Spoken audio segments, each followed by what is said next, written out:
थे जनाब, आज के आलमी दिन के हवाले से हम बात कर रहे हैं।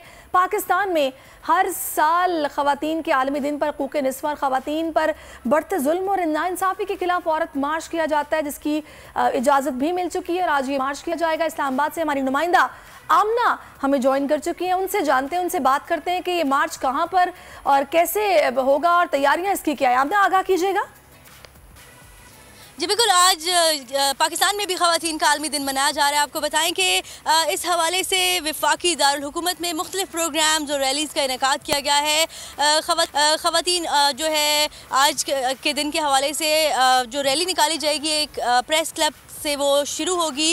औरत आज़ादी मार्च के नाम से ये रैली होगी और इस रैली के हवाले से तमाम तर इंतज़ामात तो कर लिए गए हैं। आज दिन 2 बजे ये रैली जो है नेशनल प्रेस क्लब इस्लामाबाद के बाहर से जो है ये निकलेगी। बरस्ता F6 ये आएगी टूवर्ड्स डी चौक और जो इसकी जो ऑर्गेनाइज़र्स हैं उनकी जानिब से इस्लामाबाद की जो इंतज़ामिया है उनको पहले ही दरख्वास्त भी दे दी गई थी, उनसे परमिशन भी ले ली गई और इसके साथ साथ जो है उनको तमाम तर सिक्योरिटी के हवाले से भी आगाह कर दिया गया था। तो आज 2 बजे जो है बड़ी रैली जो है ख़वातीन की ये निकाली जाएगी टूवर्ड्स डी चौक। इसके साथ साथ जमात इस्लामी की जानिब से भी जो ख़वातीन हैं उनकी जानिब से रैली निकाली जाएगी आज के दिन की मुनासिबत से। इसके अलावा इस्लामाबाद में आज ख़वातीन के आलमी दिन के हवाले से मुख्तलिफ प्रोग्राम्स का भी इनेकाद किया गया है, जिनमें एक वेमेन पार्लियामेंट्री कॉकस की जानिब से जो किया गया है ख़वातीन के मुख्तलिफ शोबों में जो है खिदमात उनको सराहने के लिए उनकी बुनियादी जो हुकूक है उनके हवाले से आज जो है बात की जाएगी। तो आज जो है दिन भर इन प्रोग्राम्स का सिलसिला जारी रहेगा। जी ठीक है मामना, बहुत शुक्रिया, आपने हमें तमाम तर सिचुएशन से अपडेट किया। नाज़रीन, ये सूरत हाल है। 2 बजे इस रैली का इनेकाद होगा, इस मार्च का इनेकाद होगा और इसके अलावा हम देखेंगे कि मुल्क भर में मुख्तलिफ शहरों में प्रोग्राम्स भी हैं जिनका इनेकाद होगा इसी दिन की मुनासिबत से।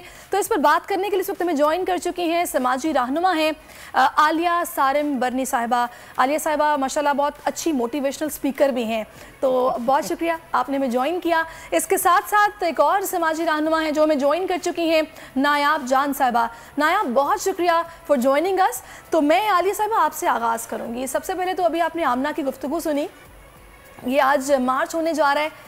जमात इस्लामी की ख़वातीन अलग मार्च कर रही हैं और ये ख़वातीन अलग मार्च कर रही हैं। मकसद मेरे ख्याल में तो एक ही है, लेकिन मार्च अलग अलग हैं, एहतजाज अलग अलग हैं। क्या कहेंगी? मैं एक बार ही बोली थी उसके लहजे में, फिर उसके बाद मेरा एहतराम करने लगा। औरत के लहजे में जो ताकत है वो मार्च कर रही हैं, बहुत अच्छी बात है, क्योंकि आज़ादी राय सबको है, पुरअमन मार्च होनी चाहिए। और अगर वो दोनों कर रही हैं तो उसमें मैं सिर्फ ये कहूँगी, लास्ट ईयर भी कहा था कि जब तक डिवाइड रहेंगी तो डिवाइड एंड रूल का फॉर्मूला रहेगा। ये सारी मार्च, औरत मार्च एक ही होनी चाहिए। अगर मकासद एक हैं तो एक ही होनी चाहिए। अब अगर औरत खुद खड़े होके आमने सामने खड़ी हो जाएगी तो बेहतरी नहीं आएगी। बेहतरी आई होती तो मेरा शेल्टर होम आबाद क्यों है, और अगर शेल्टर होम आबाद है तो औरत के हुकूक अगर मिल गए तो क्यों आई औरतें यहाँ। और अगर सिर्फ कवानीन ही बनते रहेंगे और उन पर इम्प्लीमेंटेशन नहीं होगी तो इस मार्च से हम आगे कहाँ बढ़े। ये सारे काम होने चाहिए, लेकिन डिवाइड एंड रूल के फॉर्मूले पे तो हमारा मुल्क बढ़ गया था। आज तक हम मुश्किल में। औरत बहुत समझदार है, उसको ये बात समझ क्यों नहीं आ रही कि हमने एक दूसरे के आमने सामने खड़ा नहीं होना। ये जुमला हम कई दफ़ा सुनते हैं कि औरत ही औरत की दुश्मन है, औरत ही औरत की ज़ात की नफ़ी करती है। क्या ही अच्छा होता कि पिछले साल की रैली से इस साल की रैली तक हम मिलकर टेबल टॉक करके एक साथ आ जाते। जब ऐसा क्यों नहीं है ये मैं नायाब से जान लेती हूँ, उसके बाद में आपकी तरफ आऊँगी। नायाब, कहिएगा, आपने भी आलिया साहिबा की बात सुनी कि जब मकसद एक है तो मार्च एक क्यों नहीं, और जब हम एक दूसरे के सामने खड़े हो जाएंगे तो फिर हमारा मकसद तो हमें नहीं मिल सकता ना।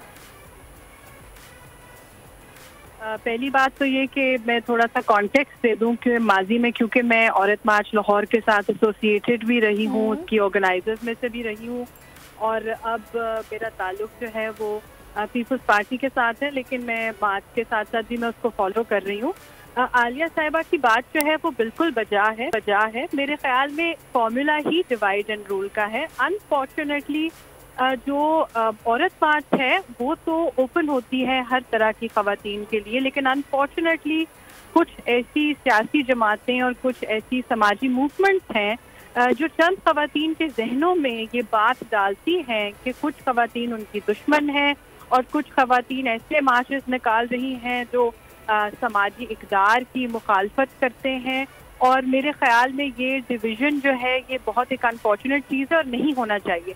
मैं बल्कि इसके साथ साथ आपको ये बताऊं भी कि मुख्तलिफ ये जो ख़वातीन के हुकूक की तंजीमें हैं उनके इस डिवाइड के बावजूद आपस में राब्ते होते हैं और बहुत सारी ऐसी चीज़ें जिन पर उनकी इत्तफाक़ राय है उस पर वो मिल के भी काम करती हैं।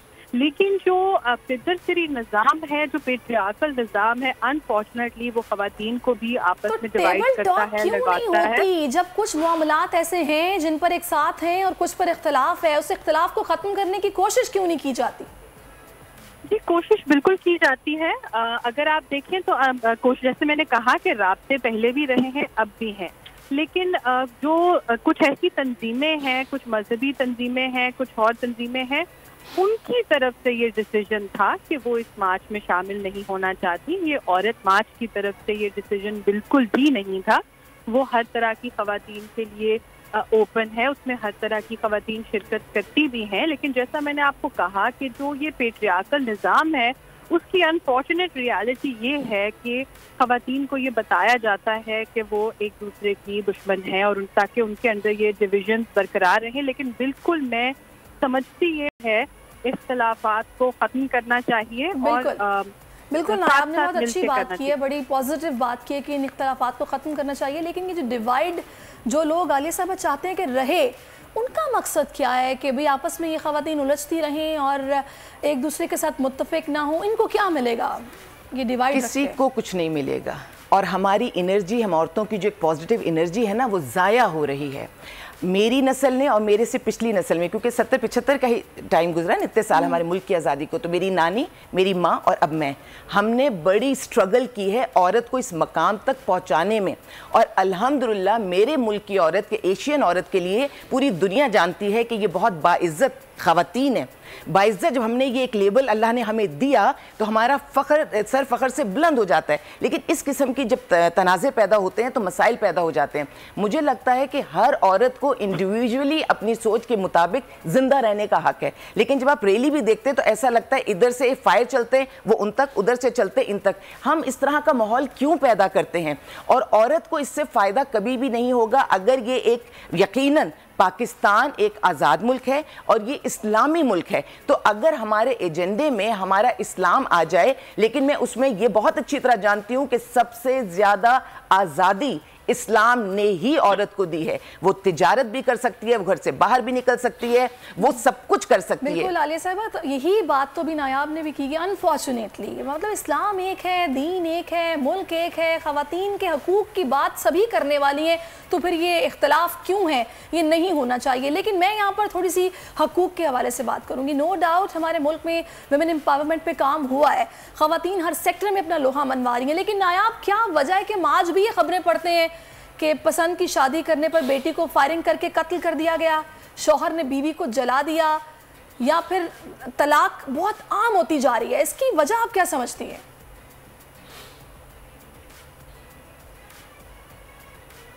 नायाब, अच्छा नायाब से आई थिंक सो हमारा राब्ता कुछ डिस्कनेक्ट हुआ है। अली साहब, यही सवाल अगर मेरे पास आएगा तो मेरा जवाब ये है कि तलाक तो मर्दों ने जुल्म ढाया ही था कि जिस अंदाज में औरतों को मिल रही थी, लेकिन हम तलाक का रेशो तो कम नहीं कर सकते। हमने आज़ादी के नाम पे ये कहा कि अब औरत भी खुला लेने लगे, यानी घर को इधर से तो टूट ही रहा था, अब घर को इधर से भी तोड़ दो।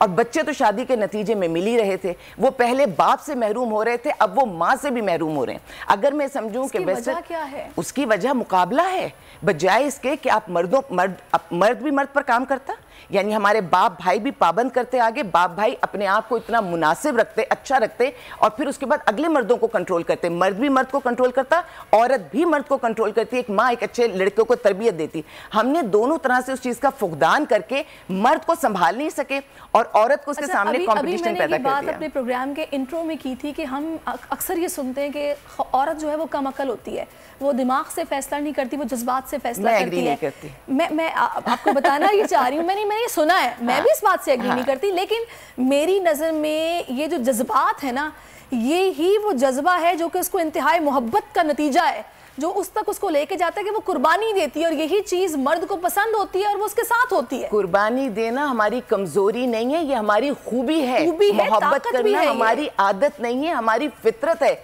और इज्जत हमारे लिए खैरात नहीं है, ये हमारा हक है। लेकिन वो दूर दराज इलाके या वो माइंडसेट जहां पर इस चीज को औरत के अगेंस्ट यूज किया जाता है कि इसको तो समझ नहीं है, इसको फैसलों से दूर रखो, जो मैं कह रहा हूं बस वो होगा, ये चीज नहीं होनी चाहिए। तो फैसला साजी में लाइए। और औरतें आई हैं, जब हम बेनज़ीर का नाम लेते हैं तो हमारा सर फख्र से बुलंद होता है कि बेनज़ीर साहिबा ने यहाँ पर कैसे अपने आप को मनवाया।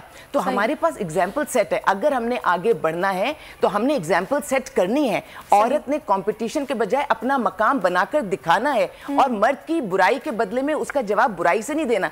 मेरा मानना यह है कि औरत में बहुत सारी सलाहियतें मर्दों से कहीं ज्यादा हैं। हम उनको मनवाएं, आगे बढ़े, तो फिर दुनिया हमें ना रोक सकी थी, ना रोक सकी है, और ना रोक सकेगी। अच्छा नायाब, मुझे ये बताएगा कि औरत मार्च जैसे कि हो रहा है और हम देख रहे हैं, होता आ रहा है, हर साल होता है, आपको लगता है कि आज की औरत को इस औरत मार्च से कुछ इस्तेफादा हुआ है? वो हकूक जो वो बार बार मांगती है उसको मिले हैं, कुछ बेहतरी आई है? देखिए, मैं समझती हूँ कि ये बहुत इम्पोर्टेंट एक डिबेट है। जो समाजी इस तरह की जो मूवमेंट्स होती हैं, आपको ओवर टाइम उनके रिजल्ट्स नजर आते हैं। किस तरह के रिजल्ट्स होते हैं? सबसे पहला जो रिजल्ट है वो है माशरे में कुछ ऐसे टैबू। जी, I think so there is something wrong with audio. तो फिर से हम रब्ता करने की कोशिश करते हैं। मुझे आज तक ये बात समझ नहीं आई कि बिल्कुल औरत मार्च होता है, हम अपने हकूक़ की बात करते हैं, अपना एहतजाज रिकॉर्ड करवाते हैं, कवानीन मौजूद है, अमल दरामद क्यों नहीं हो पाता? देखो, कवानीन हमारे मुल्क में ना हमारे ही मुल्क के राइज होने चाहिए।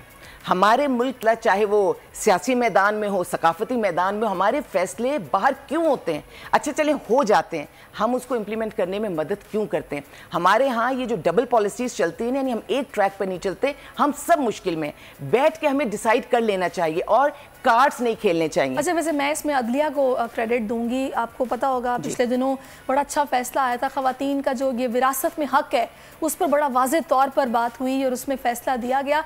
ये बड़ी अच्छी बात है। हक इतना बेहतरीन है। और हमने क्या किया कि हम जब हिंदुओं के साथ रहे, जब हम सब कॉन्टिनेंट में थे, उनके यहाँ औरत के हुकूक नहीं थे, तो हम जहेज की मद में बेचैन वो होते और जायदाद में हक नहीं देते। जायदाद में उसका हक है जो हर हाल में उसे मिलना चाहिए। इंशाल्लाह आगे भी मिलता रहेगा। अच्छा नायाब, आप अपनी बात कंटिन्यू कीजिएगा कि औरत मार्च के जो मकासद थे, क्या उनका हुसूल मुमकिन हुआ है? क्योंकि औरत मार्च तो हर साल हो रहा है। जी जी, मैं बिल्कुल यही बता रही थी आपको कि जो इस तरह की तहरीकें होती हैं, उनसे ओवरनाइट या चंद सालों में भी शायद कुछ लोगों को वाज़े उस तरह से डिफरेंट ना नजर आए, क्योंकि ये एक लंबी एक स्ट्रगल होती है। हमारे से पहले भी 1980s में भी एक बहुत लंबी स्ट्रगल चली और काफ़ी सालों बाद हमें उस जदोजहद के रिजल्ट नजर आए। लेकिन मैं ये कह रही थी कि जो इमीडिएट एक मकसद था कि बहुत सारे ऐसे टॉपिक जो माशरे में टैबू थे, जिन पे गुफ्तगू नहीं की जा रही थी, उनके ऊपर गुफ्तगू का शुरू ही होना, चाहे वो अगर मुतनाज़ा भी समझी जाती है, तो फिर भी मैं समझती हूँ कि गुफ्तगू का आगाज अगर हो और ऐसे लोग जो आपस में इख्तलाफ करते हैं या जहाँ पर समझ की कमी है, हर साल हम ये देखते आ रहे हैं कि अब वुमेन्स डे के ऊपर ये बहुत सारे जो पहले सेफ टॉपिक्स होते थे, जिन पे बात करने के अलावा भी बहुत सारे ऐसे टॉपिक्स जो टैबू समझे जाते थे, उन पे भी गुफ्तगू का आगाज हुआ है। उसके अलावा नायाब, डोंट यू थिंक सो कि बजाय इसके कि औरत मार्च में हकूक की बात हो, जो कवानीन मौजूद हैं उन पर इम्प्लीमेंटेशन की बात होनी चाहिए कि वो करवाएं आप। हमारा मुतालिबा ये है। जी जी, ये भी होता है। अगर आप मैनिफेस्टो पढ़ें तो उसमें बहुत सारी ऐसी जो कानून साजी की गई है जिसपे इम्प्लीमेंटेशन नहीं हो रही। आधी बात उस पर होती है क्योंकि बहुत इम्पोर्टेंट है, और इसी वजह से औरत मार्चेस जो हैं वो कानून साजों के और पार्लियामेंटेरियंस के साथ राब्ते में भी रहते हैं, क्योंकि जाहिर सी बात है रियासत ने ही ये हुकूक फराहम करने हैं। और उसके साथ साथ जो कवानीन एड्रेस नहीं कर रहे खवातीन के नए मसाइल को, जिनमें गैप्स हैं, जैसे फॉर एग्जांपल हरासमेंट का जो कानून है उसमें काफ़ी गैप्स हैं। उसके अलावा क्लाइमेट चेंज से रिलेटेड कुछ ऐसी चीज़ें हैं जिसमें मज़ीद कानून साजी की ज़रूरत है, खुसूसी तौर पे खवातीन के हवाले से। तो इस तरह की चीजों के ऊपर आगाही देना भी और बिल्कुल आगाही देना भी इसमें एक खास मकसद है, ताकि औरत को पता तो उसके हकूक हैं क्या। जो दही इलाकों की औरतें हैं उनको नहीं मालूम अपने हकूक के हवाले से। नायब मेरे साथ रहिएगा, अभी मेरे साथ है, मैं चाहूँगी लाहौर में हमारे नुमाइंदे खुरम मलिक मौजूद हैं, उनसे जाने के लाहौर में इजाज़त मिल गई औरत मार्च की, उसके बाद अब ये मार्च कहाँ से शुरू होगा, तैयारियाँ क्या हैं, खुरम आगाह कीजिएगा। जी बिल्कुल सरिश, इस वक्त हम जिस मकाम पर मौजूद हैं यहाँ से आज औरत मार्च का आगाज़ होगा, क्योंकि पहले हुकूमत की जानिब से औरत मार्च पर जो है वो पाबंदी लगाई गई थी और उसके बाद लाहौर हाई कोर्ट की जानिब से जो है वो हुक्मनामा जारी किया गया था कि औरत मार्च होने दिया जाए। और आज ये 2 बजे का वक्त दिया गया है। तमाम ख़वातीन जो लाहौर की यहाँ पर इकट्ठी होंगी जो इस औरत मार्च के जो हिस्सा ले रही हैं इस मार्च में, और यहाँ से ये रैली का आगाज़ होगा। और ये थोड़ा सा वाज़ेह कीजिएगा, पाबंदी की दरख्वास्त किसने की थी और फिर इजाज़त तो खैर मिल गई है, पाबंदी की दरख्वास्त किसने की थी? जी बिल्कुल, ख़वातीन की जानिब से जो है वो दरख्वास्त दी गई थी, वकील खातून है उनकी जानिब से दरख्वास्त दी गई थी, और जबकि ज़िला इंतज़ामिया की जानिब से इस दफ़ा औरत मार्च को जो है वो रोका गया था और उसके साथ उन्होंने कोर्ट से रुजू किया और कोर्ट की जानिब से जो है वो इंस्ट्रक्शन जारी की गई थी। उसके बाद DC ऑफिस की जानिब से जो है वो इजाज़त दे दी गई थी। और इस वक्त जिस मकाम पर हम सरिश मौजूद हैं जहाँ से आज औरत मार्च का आगाज़ होगा, क्योंकि दुनिया भर में आलमी दिन ख़वातीन का जो है वो मनाया जाता है और पिछले साल से पाकिस्तान में भी ख़वातीन जो है वो सड़कों पर आई थी, जिनकी जानिब से कहा जा रहा था कि ख़वातीन का आलमी दिन जो है वो पाकिस्तान में भी मनाना चाहिए। ठीक है, बहुत शुक्रिया आपका। अपने हुकूक के लिए ख़वातीन निकलेंगी। और आलिया साहब, बड़ी अजीब सी बात है कि इस्लामाबाद में इजाज़त मिल गई, लाहौर में इजाज़त नहीं मिली, और दरख्वास्त देने वाली थी ज़िले इंतज़ामिया कि भी ख़वातीन नहीं बाहर निकल सकती। ये हक़ तो हमें रियासत पाकिस्तान में आईने पाकिस्तान ने दिया है। बिल्कुल उनके पास हक है, लेकिन बात यह है कि जब आपकी पिछली दफ़ा में कोई ऐसी बातें निकल आती हैं जो कि आपको पता है कंट्रोवर्शियल बातें चल ही रही हैं उसमें, तो इस दफ़ा मैं समझती हूँ कि उन्हें एहतियात करनी चाहिए कि वो बातें जो हमारे आम आवाम के दिल को धचका पहुँचाती हैं, हमारी सकाफ़त को धचका पहुँचाती हैं, जिसमें सबसे बड़ी बात उसमें वो अल्फाज थे। देखिए लहजा, मैंने भी एक जो शेर पढ़ा था ना कि बस एक बार ही बात की थी उसके लहजे में। फाइनली मुझे क्विकली बस ये बता दें कि क्या आज भी हमारा मुआशरा जो आज़ादी हकूक़ निस्वा उसके खिलाफ है? हमारा माशरा खिलाफ नहीं है, तरीक़ेकार एक बनाना पड़ेगा। खिलाफ है। ठीक है जनाब, एक ब्रेक लेते हैं, ब्रेक के बाद वापस आएंगे। आलिया साहब आपका बहुत शुक्रिया। बोल के खिलाफ साजिश हुई, न गवाह मिला न सबूत, लेकिन केस में अब तक बरियत क्यों ना हुई? जब मुद्दई और तफ्तीशी खुद एतराफ कर चुका है कि कभी कोई जुर्म हुआ ही नहीं, तो केस में बरियत क्यों नहीं हुई? बोल अपील करता है कि केस अवाम के सामने सुना जाए ताकि अवाम भी जान सकें कि बोल के साथ क्या हो रहा है। जिंदगी एक मैदान है और PSL 8 में हर टीम को छूना आसमान है। 6 टीमों के बीच धुआंधार लड़ाई। ये शोर न लड़ाई का है न डर का, ये शोर है जीत का, ये शोर है जुनून का। खेल का जुनून रोजाना रात 11 बजे सिर्फ बोल न्यूज पर।